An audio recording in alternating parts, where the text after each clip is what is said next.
estamos de volta aqui para a nossa segunda aula dessa disciplina hermenêutica. Eu sou o professor Jorge Fernandes. Estamos no curso médio em teologia, promovido pelo CETAD, Seminário Teológico da Assembleia de Deus em Belém, da Igreja Mãe, em convênio com o PEC, que é o Programa de Educação Cristã Continuado. Na primeira aula, nós fizemos uma introdução geral ao conceito de hermenêutica, um pouquinho da importância, fatos importantes históricos da hermenêutica, alguma fundamentação teórica. E agora, nessa nossa segunda aula, nosso segundo podcast, nós vamos entrar em alguns princípios, da hermenêutica entre os judeus, entre os diversos ramos do judaísmo, também um pouco da escola da hermenêutica dentro da igreja cristã, ao longo do período histórico da igreja, tá bom?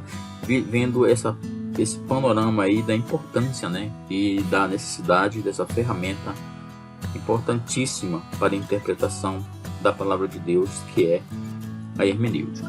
Neste tópico, nós vamos continuar nossos estudos. Você pode acompanhar no seu livro texto, aí no item 2, na página 12 do seu livro texto, é que nós vamos continuar aqui nossos estudos agora, tá bom? Então, é universalmente sabido que a Bíblia Sagrada, como literatura, é uma obra proeminente judaica, ok? Então, a Bíblia surgiu dentro da cultura e do povo judeu, tá? Todos os escritores da Bíblia são judaicos ou aqueles que tiveram contato com o judaísmo. No Antigo Testamento, todos eram judaicos. No Novo Testamento, tem o livro de Lucas. Lucas não era judeu de origem, porém, ele foi de uma família de origem prosélita, judaica, mesmo sendo grego, nascido em comunidades ali da Ásia Menor, mas ele teve uma longa convivência com Paulo durante as viagens, e vendo o que aconteceu ali naquele momento de surgimento da igreja, ele, inspirado pelo Espírito Santo, escreveu o Evangelho, que leva o seu nome, o Evangelho de Lucas, também o livro de Atos dos Apóstolos, que narra a expansão e o crescimento da igreja.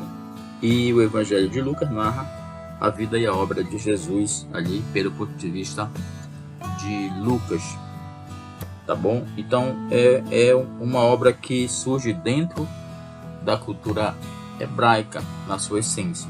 Portanto, a palavra de Deus constitui-se de grande valor histórico o estudo dos métodos de interpretação bíblica usados pelos próprios judeus nessa perspectiva de compreender, já que a hermenêutica ela é a ciência bíblica que nos ensina métodos de interpretação da Bíblia, da palavra de Deus, para que possamos esclarecer alguns pontos de difícil entendimento que nós encontramos na leitura da palavra de Deus. Para maior proveito do estudo, deve-se estudar o assunto considerando os judeus segundo suas escolas de interpretação das Escrituras ao longo desses milênios que se decorreu o surgimento da Bíblia e de tudo aquilo que ficou como herança.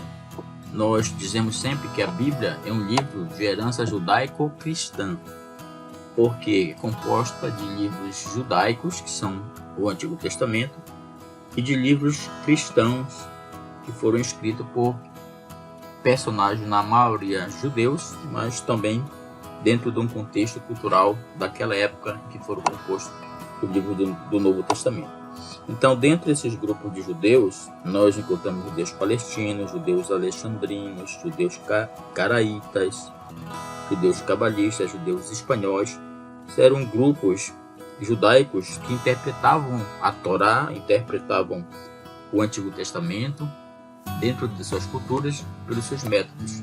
Muito do que temos hoje em dia hermenêutica herdamos desses rabinos, desses escribas que interpretavam a Bíblia, que eram pessoas que já estavam presentes ali no Antigo Testamento. A gente vê a presença desses escribas e também a presença desses rabinos e escribas ali no Novo Testamento. No próprio texto do Novo Testamento havia dentro do judaísmo algumas facções, algumas escolas de interpretação rabínica das escrituras.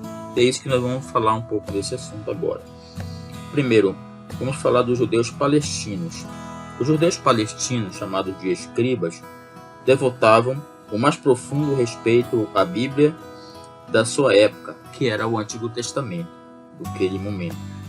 Eles entendiam a palavra como infalível, ou seja, eles diziam que a Bíblia era infalível, não havia falhas. Ela era a palavra de Deus, portanto era certa e sem falhas. Consideravam sagradas até mesmo as letras usadas naquele momento, que os copistas faziam as cópias dos manuscritos antigos da Bíblia. Os copistas tinham o hábito de contar cada letra a fim de evitar qualquer omissão no ato da transcrição. Outro aspecto nesses judeus palestinos. Era tríplice para eles a divisão da escritura no seu tempo. Era dividida em 3 partes: a lei, os profetas e a escrita. Tinham a lei em mais alta estima do que os profetas e os demais escritos que a compunham. Faziam clara distinção entre o mero sentido literal da Bíblia e a sua exposição exegética.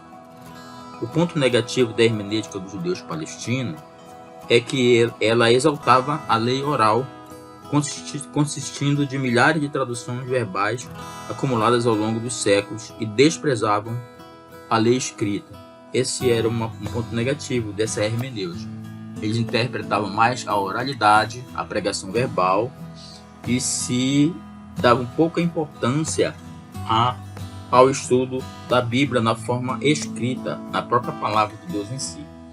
Nós sabemos que durante a verbalização, até mesmo hoje em dia, os pregadores modernos, às vezes no processo de oratória, que é na homilética, no discurso da pregação da escritura, eles às vezes falam coisas que não foram bem interpretadas e muitas das vezes causam dúvidas nos ouvintes, na dificuldade de ouvir. Uma coisa é você ler, avaliar, outra coisa é você apenas ouvir, né? Então é importante muito a leitura sistemática da Bíblia. Então esse método arbitrário de interpretação deu forma a muitos outros tipos de interpretação legalmente condenáveis. Por isso Jesus os condena.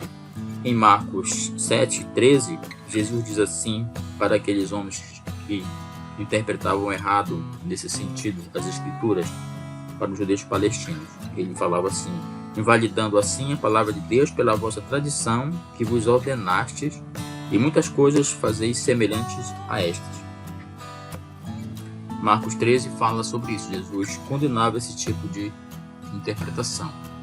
Tá bom? Falamos agora pelo segundo grupo de judeus, que eram os judeus alexandrinos. Os judeus palestinos eram aqueles que eram ambientados ali na região da Palestina, na região das terras bíblicas, né, das terras sagradas, na região de Israel e naqueles locais. Os judeus alexandrinos eram aqueles que estavam ali na região do Egito, né, na região de Alexandria, no Egito. Havia uma forte comunidade judaica no Egito.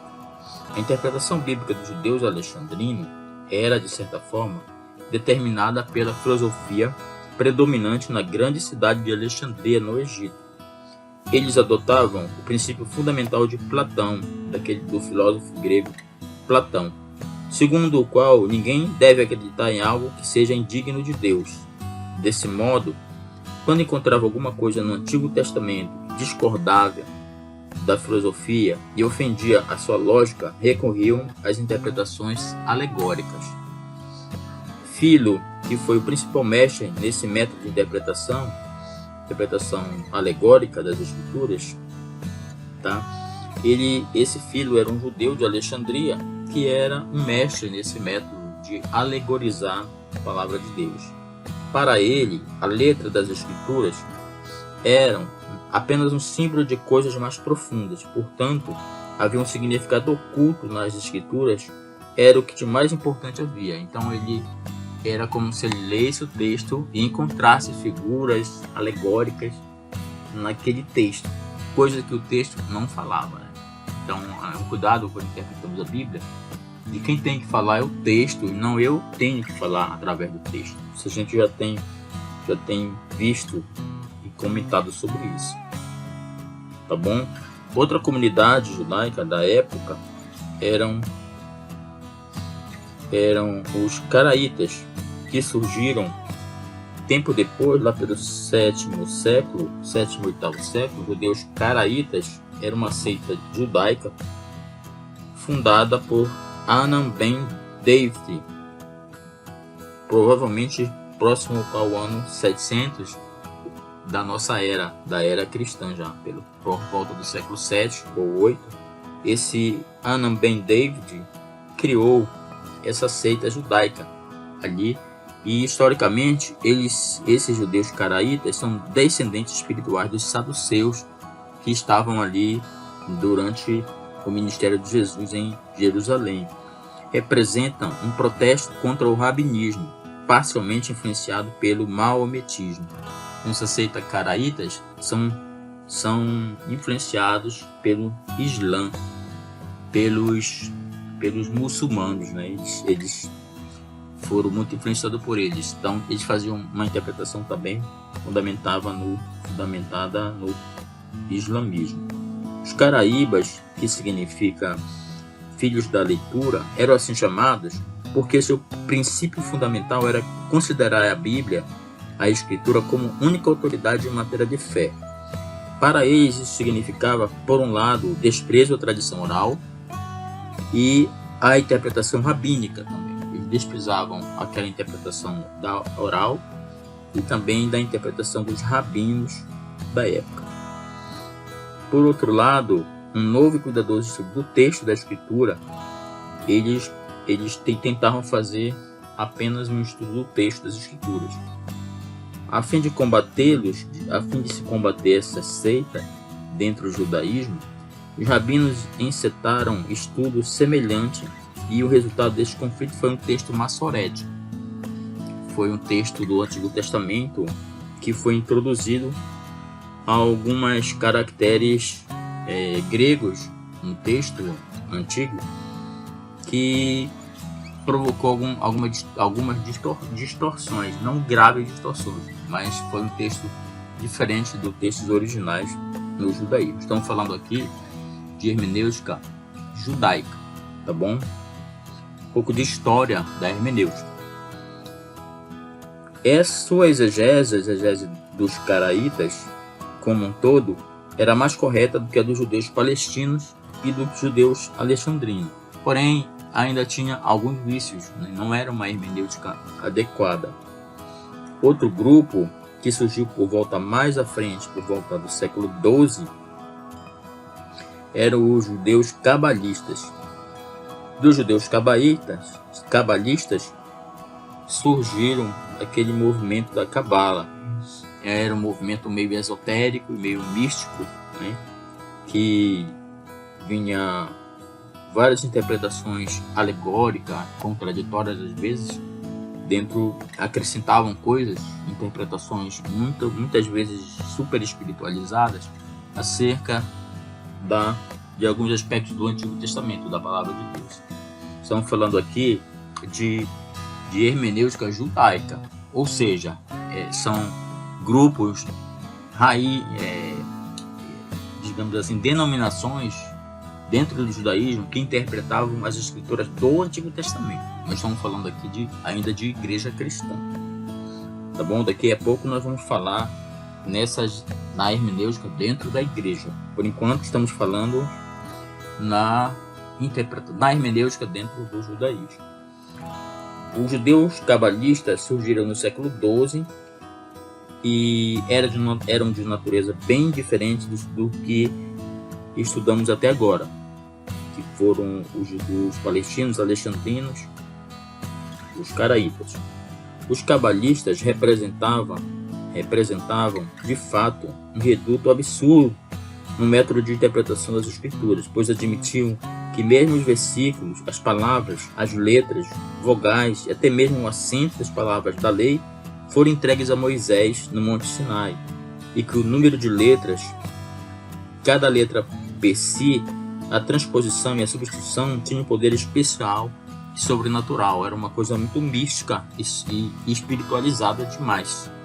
Isso colocava uma perspectiva até de fanatismo dentro dos conceitos interpretativos, ou seja, eles tornavam assim fora de qualquer racionalidade a interpretação. Lembrando que a hermenêutica é uma ciência, é uma arte, mas é também uma ciência, né, da interpretação. Tem métodos, não podemos interpretar de qualquer forma, mas sim com um método de razoabilidade, ou seja, precisa ter uma lógica, uma coerência interpretativa, gramatical, contextual, que nós vamos ver mais adiante nos processos já dentro dos métodos de interpretação, dos métodos da hermenêutica.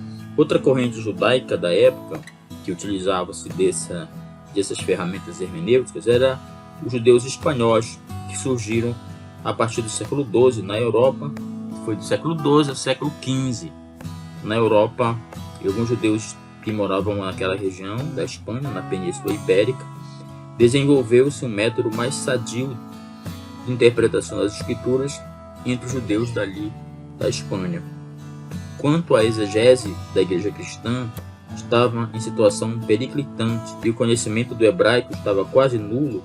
Alguns judeus instruídos na Península Pirenaica mostraram o interesse por uma hermenêutica bíblica sadia. Algumas das suas interpretações ainda hoje são citadas como fonte de referência pelos estudiosos da Bíblia nos tempos modernos. Então, havia já pelo século XV um distanciamento muito grande da linguagem originais da Bíblia, já um desconhecimento do hebraico bíblico. Então, esses judeus espanhóis deram esse legado ao retorno à leitura clássica dos manuscritos mais antigos dos judeus. Falamos isso em relação ao Antigo Testamento. Okay? Vamos agora falar da hermenêutica na igreja cristã. Falamos desses 5 grupos de hermenêutica dentro do judaísmo, que foram os judeus palestinos, judeus alexandrinos, judeus caraítas, judeus cabalistas e os judeus espanhóis. Então, a hermenêutica, como foi a hermenêutica no período da igreja cristã? Para melhor compreensão do papel da hermenêutica sagrada na igreja cristã, podemos dividir a sua atuação nas mais variadas épocas da história da igreja. Então, podemos dividir no período patrístico, que são o período dos pais da igreja, período da Idade Média, depois período da Reforma Protestante e um período chamado de confessionalismo. Então, confessionalismo. Vamos falar um pouco de cada um desses períodos históricos em que se desenvolveu a hermenêutica na igreja cristã, na igreja interpretando, no caso, o Novo Testamento, e também pegando todos essa conhecimento sobre a hermenêutica que os judeus já faziam no Antigo Testamento. Agora a igreja cristã vai pegar essas ferramentas e construir novas ferramentas para interpretar a Bíblia ao longo dos séculos que se passaram na construção da igreja. Devemos lembrar que a igreja cristã ela tem mais de 2 milênios de existência.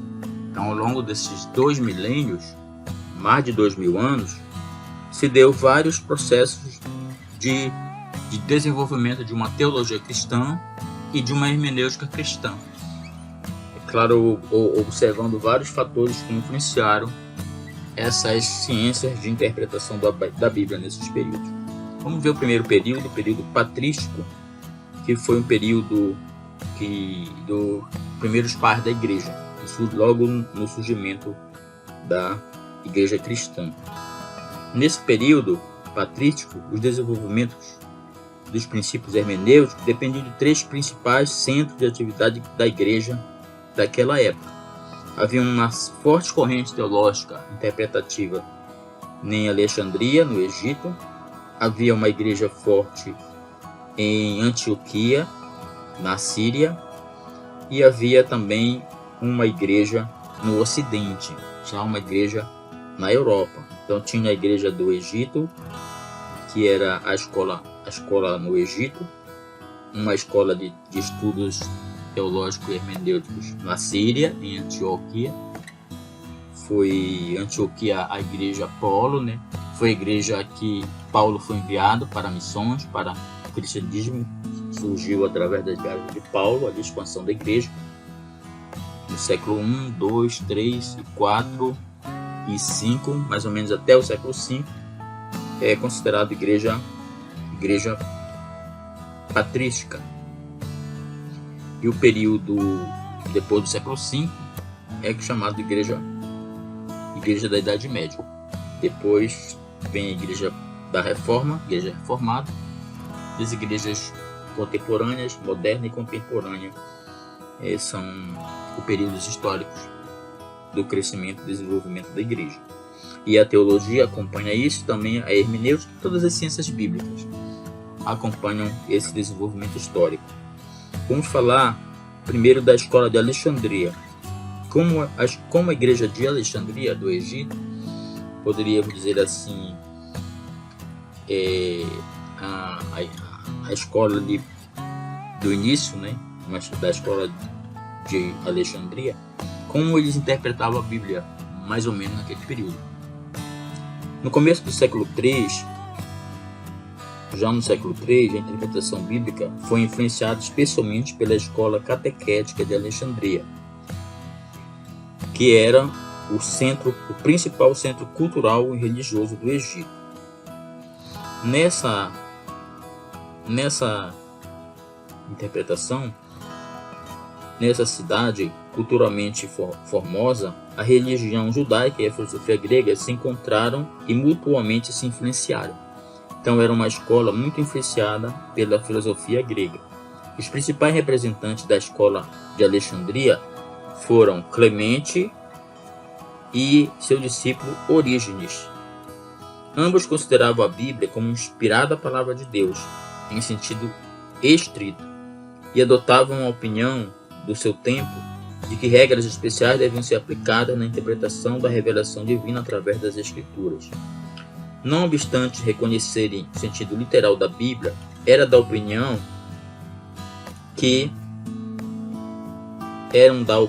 eles pensavam que somente a interpretação alegórica contribuía para um conhecimento real dela.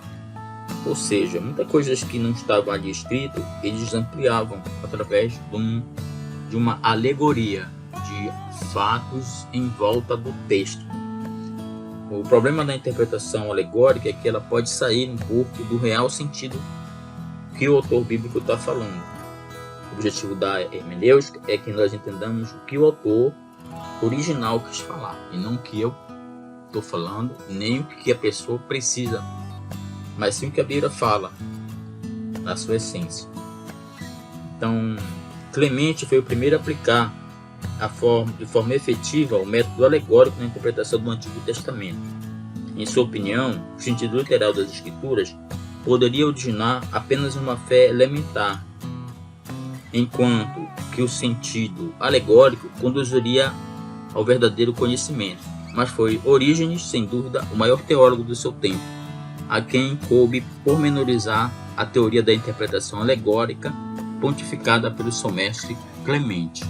Então, Orígenes e Clemente deram origem a esse método alegórico, que é um método, não deixa de ser reflexivo, um método filosófico, né? Então, é uma mistura de teologia e filosofia. E isso pode tirar o sentido original. Tem muito texto da Bíblia que não é alegórico, tem texto que é alegórico, tem texto que não é alegórico. Se você alegorizar tudo, você pode colocar sentido seu em detrimento do que realmente Deus quis falar. Esse que é o perigo de usar apenas um método alegórico. Quando é alegoria, você vai precisar usar. Mas quando não é, você tem que usar o método adequado para você compreender melhor as Escrituras. Vamos falar agora da escola de Antioquia. Era uma escola que estava na igreja de Antioquia, estabelecida naquela região, na Síria, a igreja onde Paulo e Barnabé saíram para as primeiras viagens missionárias. Na escola de Alexandria, supõe-se que esta escola catequética significa de estudo, de ensino, né? Catequizar é doutrinar, ensinar. Então, a escola de ensino de Antioquia tinha sido fundada por Doroteu e Lúcio no final do século III. Se bem que Farrar, que é um escritor da história da igreja, considera Diódoro primeiro presbítero de Antioquia e depois de 378 d.C. foi bispo de Tarso. Esse teria sido, segundo Farrar, o verdadeiro fundador da escola de interpretação da Bíblia de Antioquia. Diodoro escreveu um tratado sobre princípios de interpretação bíblica. O seu maior feito, porém, é constituído de 2 discípulos seus, que foram Teodoro de Mapsuestia e João Crisóstomo. Foram grandes teóricos daquela época, do período chamado patrístico. Quando nós vamos estudar a história do cristianismo, também vamos estudar esses nomes aí da história da igreja. Teodoro de Mopsuestia, Teodoro de Mopsuestia e João Crisóstomo. Apesar de discípulos de um mesmo mestre, Teodoro e Crisóstomo divergiam grandemente quanto à interpretação da Bíblia, enquanto que o segundo, ou seja, Crisóstomo, considerou em todas as suas partes como sendo infalível a palavra de Deus. A exegese do primeiro era diferente, a exegese de Teodoro. Ele era intelectual e também ele considerava essa intelectualidade a dogmática, as doutrinas. A do segundo, Crisóstomo, mais espiritual e prática. Um tornou-se famoso como crítico e intérprete, outro, se bem que fosse um exegeta e não menos habilidoso, suplantou todos os seus contemporâneos como orador. Daí porque Teodoro é considerado o exegeta, enquanto que João Crisóstomo foi chamado de Crisóstomo Boca de Ouro, por causa do esplendor da sua eloquência. Eles avançaram no sentido de uma exegese verdadeiramente científica, reconhecendo, como o fizeram, a necessidade de determinar o sentido original da Bíblia. Foram esses dois, na escola de Antioquia, que saíram um pouco do aspecto apenas da oratória e apenas da alegoria para o método mais científico, para o método mais voltado para o sentido original da Bíblia, para o texto em si, e não para colocar aquilo que o texto não estava dizendo. A terceira escola, nesse período da patrística, é a escola ocidental, tá? A escola de interpretação ocidental. A escola do Ocidente desenvolveu uma exegese que era um misto do que esposavam a escola de Alexandria e a de Antioquia. Era mais ou menos uma síntese das duas outras escolas que estudamos. Seu aspecto mais característico, que é da escola do Ocidente, era eles encontravam o fato de haver acrescentado outro elemento que até então ainda não havia sido considerado, que era a autoridade da tradição e da interpretação da igreja na Bíblia.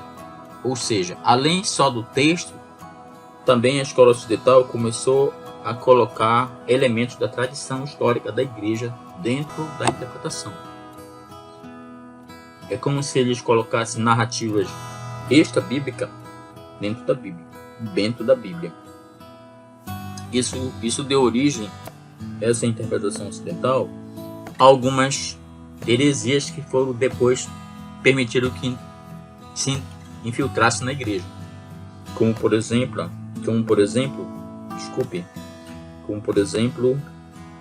o dogma mariano, né? A mariologia dentro da igreja. Além disso, atribuiu valor normativo ao ensino da igreja no campo da exegese. Esse tipo de exegese foi representado por 4 grandes mestres da igreja, que foram Hilário, Ambrósio, Jerônimo e Agostinho. Principalmente os 2 últimos, Jerônimo e Agostinho. Jerônimo foi aquele que fez a tradução da Bíblia do grego para o latim, que foi a famosa tradução Vulgata. A versão Vulgata é um latim do povo, né, chamada versão Vulgata, foi feita por Jerônimo. É lembrado por isso esse teólogo Jerônimo por haver feito essa tradução Vulgata das línguas do grego para a língua latina, para o latim. Ele era um conhecedor das línguas originais da Bíblia, grego e hebraico e aramaico. Seu trabalho no campo da interpretação bíblica consiste principalmente de grande número de notas linguísticas, históricas e arqueológicas nos seus tratados. Agostinho não pode ser lembrado como um exegeta da mesma magnitude de Jerônimo. Ele era mais um teórico, um teólogo. As principais obras de Agostinho foram na área de teologia sistemática e não na área de bibliologia. Então, Jerônimo era um bibliólogo. Ele conhecia profundamente os textos originais de grego, hebraico e aramaico e fez a primeira tradução da Bíblia do idioma grego, que era aquela versão da Septuaginta, para a língua latina, para o latim, que era a língua da época, que os romanos utilizavam em todo o Império Romano. Então, visto que Jerônimo se sobrepôs na questão da hermenêutica em relação a Agostinho, porque ele tinha o maior conhecimento das línguas originais, tá? Aliás, Jerônimo se sobrepôs a Agostinho devido a ele conhecer mais essas línguas originais. No entanto, é lembrado como grande sistematizador da doutrina cristã. Aqui é Agostinho, né? Então, ele era um grande teólogo e teólogo sistemático, trabalhou mais a questão doutrinária do que a questão linguística e bibliológica. Era da opinião de que o intérprete das escrituras deveria estar preparado para sua tarefa, tanto a filosófica como a crítica histórica. Deveria, acima de tudo, ter amor ao autor. Amor ao autor, que é o Senhor, a Deus e o Espírito Santo. Está sob a direção do Espírito Santo para ter uma visão melhor do real sentido, da real interpretação da Bíblia. Outro período da hermenêutica cristã é no período da Idade Média. Vamos falar um pouco aqui que durante a Idade Média, esse período da igreja, muitos cristãos, até mesmo muitos dos clérigos, viviam na mais profunda ignorância quanto à Bíblia. Pouco que dela conheciam era somente da Vulgata, daquela tradução feita por Jerônimo da Bíblia do grego para o latim. Através dos escritos de alguns pais da igreja, eles tinham algum contato com a Bíblia. Nessa época, para a maioria dos chamados cristãos, a Bíblia era considerada um livro de mistérios que só podia ser entendida misticamente. Nesse período da Idade Média, a Bíblia tinha um sentido quádruplo. Tinham 4 sentidos as Escrituras.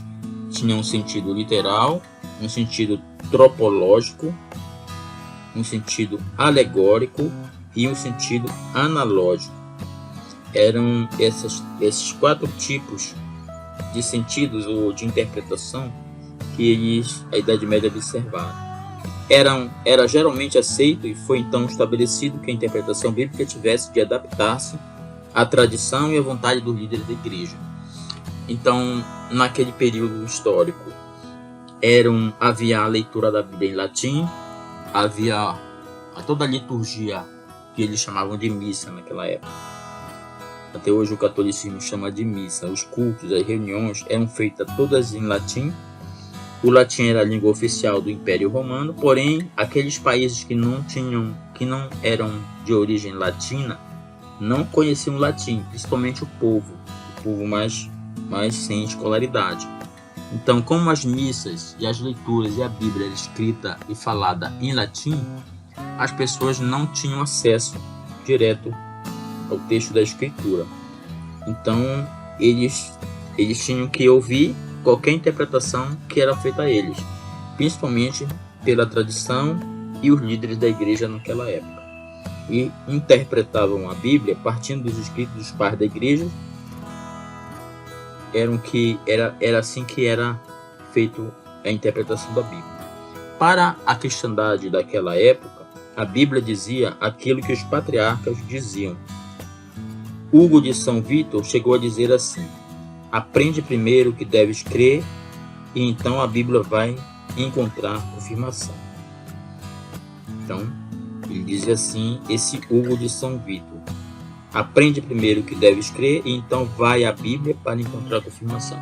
Então, tu acredita numa coisa, depois tu vai procurar na Bíblia para confirmar que aquilo está certo ou está errado. O que hoje é ao contrário. Você tem que ler a Bíblia e ela vai te falar o que está certo. Não é alguém, o líder, que vai te falar.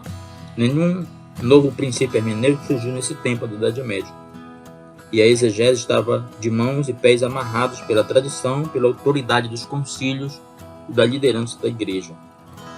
Esse estado de coisas se reflete de forma clara na literatura desse período chamado negro, da história da igreja.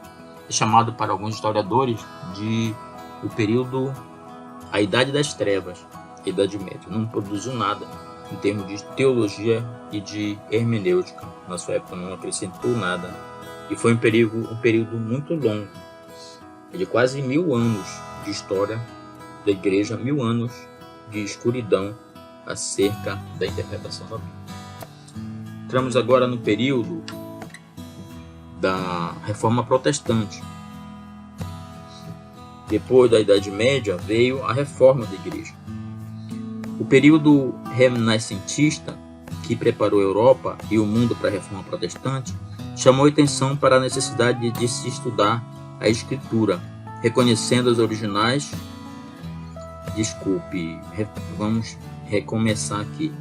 Chamou atenção para as necessidades de se estudar a Escritura, recorrendo às originais como forma de se achar o seu verdadeiro significado. Reuchlin e Erasmo foram famosos cultores do Novo Testamento. Foram os apóstolos dessa época áurea da hermenêutica, porque nesse período da Reforma foi que eles se voltaram de novo para os textos clássicos dos renascentistas. E eles voltaram a estudar o grego e o hebraico, voltaram a buscar a origem da palavra, buscar os textos da Bíblia. Não ficaram só ouvindo aqueles que passaram 1000 anos de história da literatura bíblica. Não houve crescimento nenhum. E as pessoas acreditavam naquilo que falavam para elas. Elas não tinham acesso à Bíblia.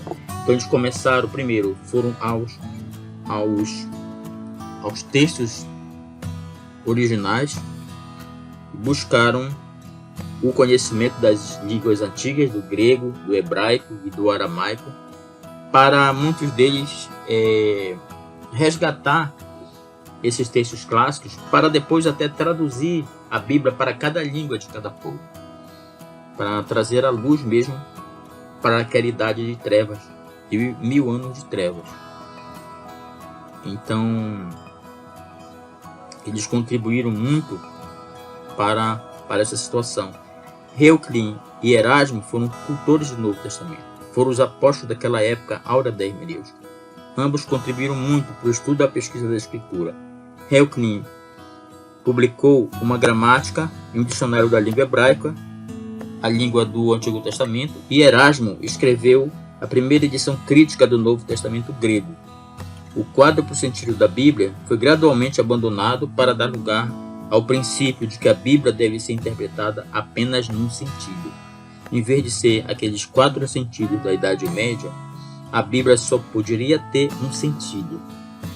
É o que nós conhecemos hoje da hermenêutica moderna. A Bíblia interpreta a própria Bíblia.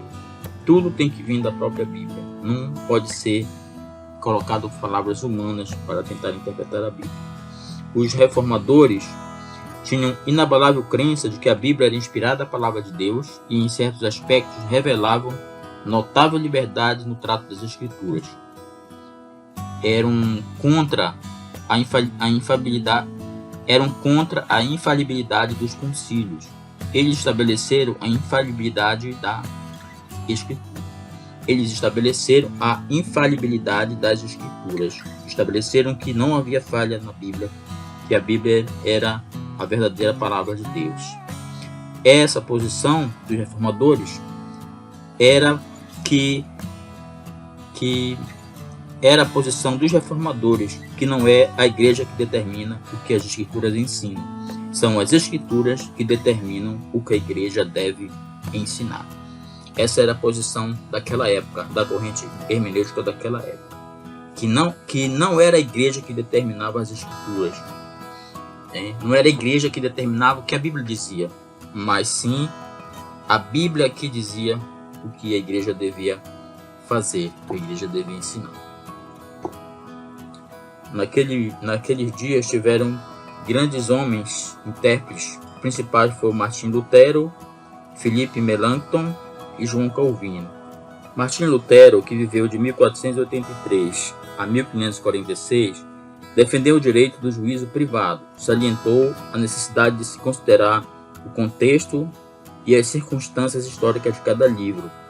Exigiu que o intérprete da Bíblia tivesse intuição espiritual e fé, e pretendeu encontrar Cristo em toda a Escritura. Já outro reformador, Filipe Melanchthon, que nasceu em 1497 e morreu em 1560, foi fiel aliado de Lutero, seguiu o princípio de que as Escrituras devem ser entendidas gramaticalmente antes de serem entendidas teologicamente, e que a mesma tem apenas um simples determinado sentido.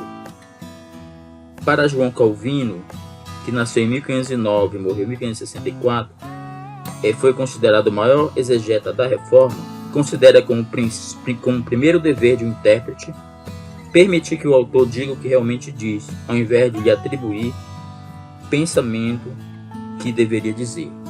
Esse foi o chamado período da Reforma, onde surgiu então ali já uma arquitetura de uma hermenêutica mais científica, usando elementos da gramática, usando e fechando a questão que não poderia haver 4 sentidos da Bíblia, mas sim um único sentido. A Bíblia falava apenas uma coisa, e para que ela fosse regra de fé e prática da igreja, precisava falar só tem um sentido e não vários sentidos, tá? Então aí começa a se pensar uma estrutura hermenêutica mais próxima possível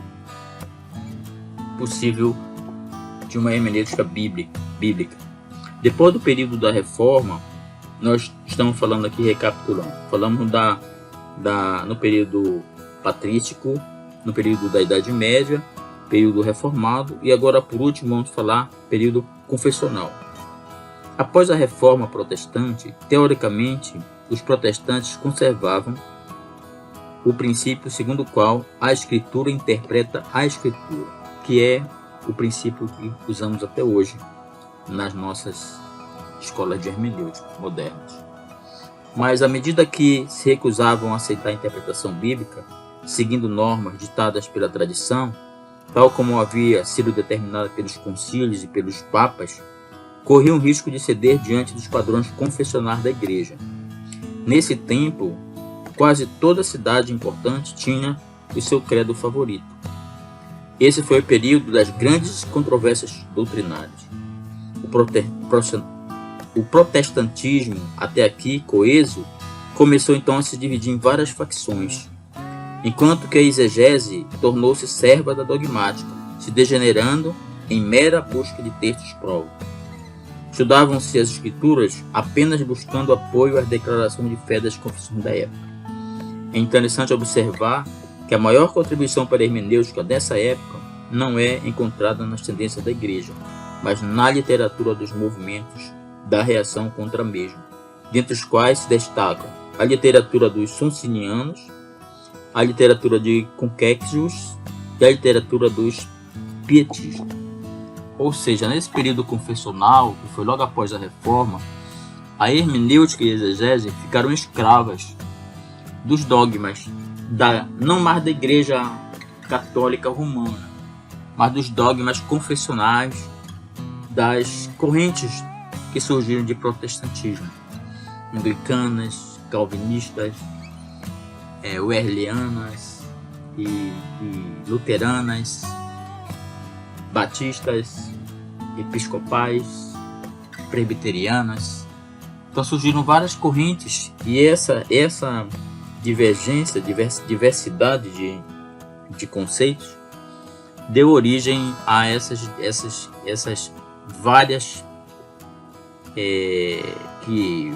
várias denominações que surgiram depois disso, né, que começaram a haver vários intérpretes e muitos fugiram da hermenêutica oficial, da hermenêutica verdadeira, que a Bíblia interpreta a própria Bíblia. Nas igrejas de hoje, muitas pessoas interpretam a Bíblia conforme seus próprios interesses.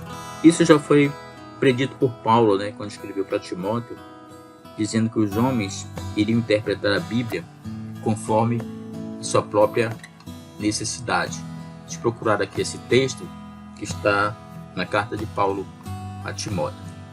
Paulo falou sobre isso na sua segunda epístola a Timóteo, no capítulo 4, do verso 1 ao 5. Eu vou ler para vocês agora. Paulo escrevendo para Timóteo sobre essa questão, já como se fosse uma profecia, né? Uma predição do que viria a acontecer ao longo da história da igreja, desses períodos todos que nós já falamos aqui sobre os princípios de interpretação hermenêutica ao longo da história da igreja. Paulo escreveu a Timóteo, 2 Timóteo 4,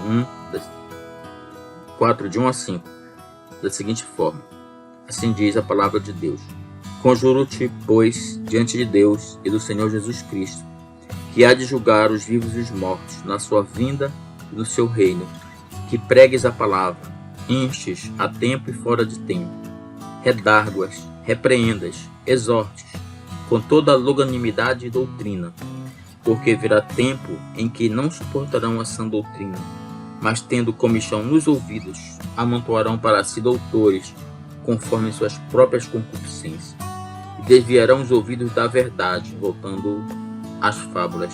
Mas tu, sê sóbrio em tudo, sofre as aflições, faz a obra de um evangelista. Cuida de cumpre o teu ministério.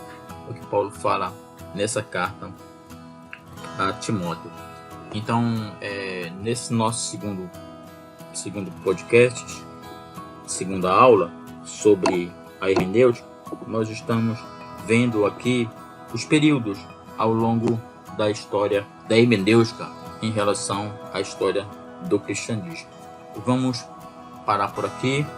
Na próxima aula a gente vai tratar da hermenêutica no período histórico crítico, tá? Algumas escolas de hoje já entrando nas questões de prática, nas questões não só teóricas, mas já dando início de alguns conceitos para entrarmos na parte prática da hermenêutica, efetivamente em como nós iremos interpretar os textos bíblicos para que possamos fazer o que está na palavra. Exatamente o que a Bíblia diz e não aquilo que eu ou você diz, mas sim o que a Bíblia diz na sua essência. Lembrando a máxima da interpretação hermenêutica, que é a Escritura, a Bíblia interpreta a Bíblia, tá? A Bíblia interpreta a própria Bíblia. Esse é o principal norte que norteia todo tipo de interpretação hermenêutica, tá bom? Senhor, obrigado por esta aula, por este momento que estudamos mais esse ponto do nosso estudo, e na próxima aula a gente vai continuar a partir do item 4 do nosso livro texto, Hermenêutica no período da História Crítica. Oramos por cada um, que Deus abençoe, que dê dons do seu Espírito para conhecimento, revelação, para que a gente possa ter sabedoria de Deus para entender, compreender melhor nossos estudos. Pedimos que seja assim, em nome de Jesus. Amém. Até a próxima aula. Paz do Senhor a todos.